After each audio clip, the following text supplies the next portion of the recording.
తుది దశకు phone tapping case వచ్చే నెల 9 తర్వాత కీలక పరిణామాలు. ముగిసిన KCR OSD Rajasekhara Reddy enquiry task force మాజీ డీసీపీ రాధాకిషన్ రావు వాంగ్మూలం మేరకు సిట్ విచారణ. ప్రభాకర్ రావు ఇంటీరియర్ ప్రొటెక్షన్ రద్దు కోరుతూ సుప్రీంకోర్టుకు సిట్ దాఖలు. ఇక వచ్చే నెల 9 తర్వాత ఫోన్ ట్యాపింగ్ కేసులో కీలక పరిణామాలు చోటు చేసుకున్నట్లు తెలుస్తున్నది. ఈ కేసు విచారణ తుది దశకు చేరుకున్నట్లు తెలుస్తుండగా నిందితులుగా పేర్కొన్న వారందరినీ సిట్ అధికారులు విచారించినట్లు సమాచారం. ఫోన్ ట్యాప్కు గురైన వారందరి నుంచి సిట్ అధికారులు ఇక స్టేట్మెంట్లు రికార్డు చేశారు. సుప్రీంకోర్టు ఆదేశాల మేరకు కేసు నిందితుల విచారణ అంశాలు, బాధితులుగా ఎవరెవరిని విచారించారనే అంశాలు ఇప్పటికే సిట్ అధికారులు కోర్టులకు అందజేశారు.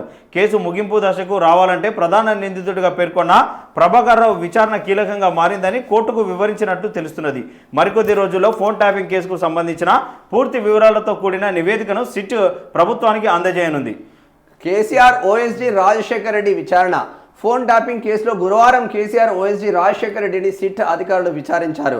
జూబ్లీహిల్స్ ఏసీబీ కార్యాలయంలో రాజశేఖర రెడ్డిని విచారిస్తున్నట్టు తెలుస్తా ఉంది. అసలు ఏం జరుగుతుంది ఫోన్ ట్యాపింగ్ పైన ఒక్కసారి అంటే చాలా రోజులు సస్పెన్స్ గా ఉండి మళ్ళీ ఇప్పుడు తెర మీదకి వచ్చింది. పూర్తి స్థాయిలో చూద్దాం. 2 గంటలు ప్రశ్నించి స్టేట్మెంట్ రికార్డు చేసినట్లు తెలుస్తుంది. టాస్క్ ఫోర్స్ మాజీ డీసీపీ రాధాకిషన్ రావు స్టేట్మెంట్ ఆధారంగా ఆయన్ను విచారించినట్లు తెలుస్తుంది. రాధాకిషన్ రావు స్టేట్మెంట్లో మాజీ సీఎం కేసీఆర్ పేరు ప్రస్తావన అంశాలను సిట్ అధికారులు రికార్డు చేశారు. కేసీఆర్ కుటుంబ సభ్యులు, పార్టీలో సన్నిహితుల వ్యవహారాలు చక్కబెట్టేందుకు తాము పనిచేశామని రాధాకిషన్ రావు ఇచ్చిన స్టేట్మెంట్ ఈ కేసులో ప్రధానం కానుంది. డిసెంబర్ 9 తర్వాత కీలక పరిణామాలు. ఫోన్ ట్యాపింగ్ కేసులో డిసెంబర్ 9 తర్వాత కీలక పరిణామాలు చోటు చేసుకోనున్నాయి. ప్రధాన నిందితుడిగా పేర్కొన్న ఎస్ఐబి మాజీ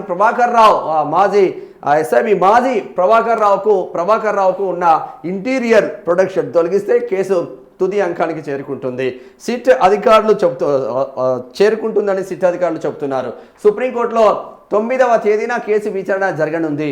ఈ నెల నవంబర్ 18న విచారణ జరగాల్సి ఉండగా ప్రభాకర్ అడ్వకేట్ అందుబాటులో లేకపోవడంతో విచారణ జరగలేదు.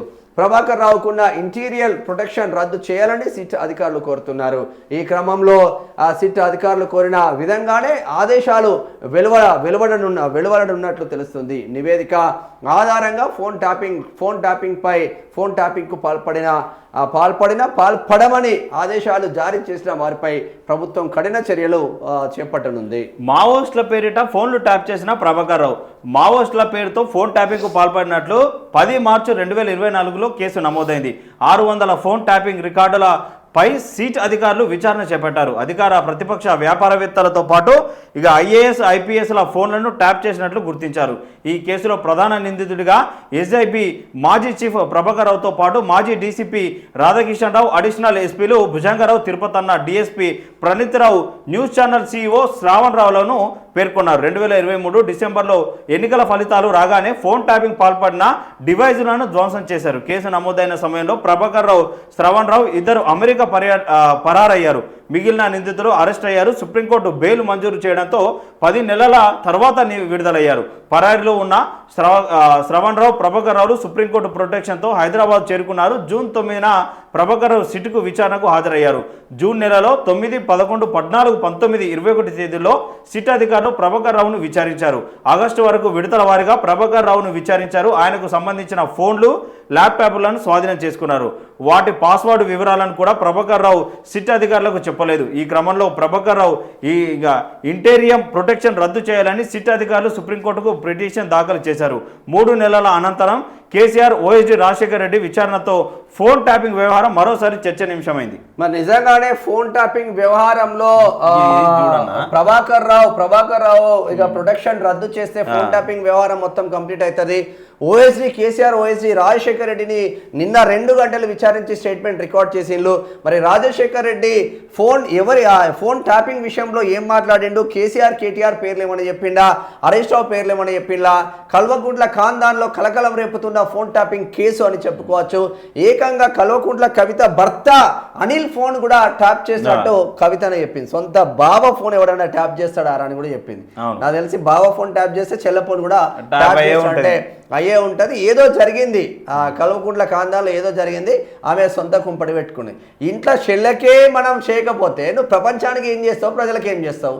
ఆడ జగన్మోహన్ రెడ్డి అంతే, ఈడ కేటీఆర్ అంతే. అన్నకు చెల్లకే చేయని వాళ్ళు వీళ్ళంతా.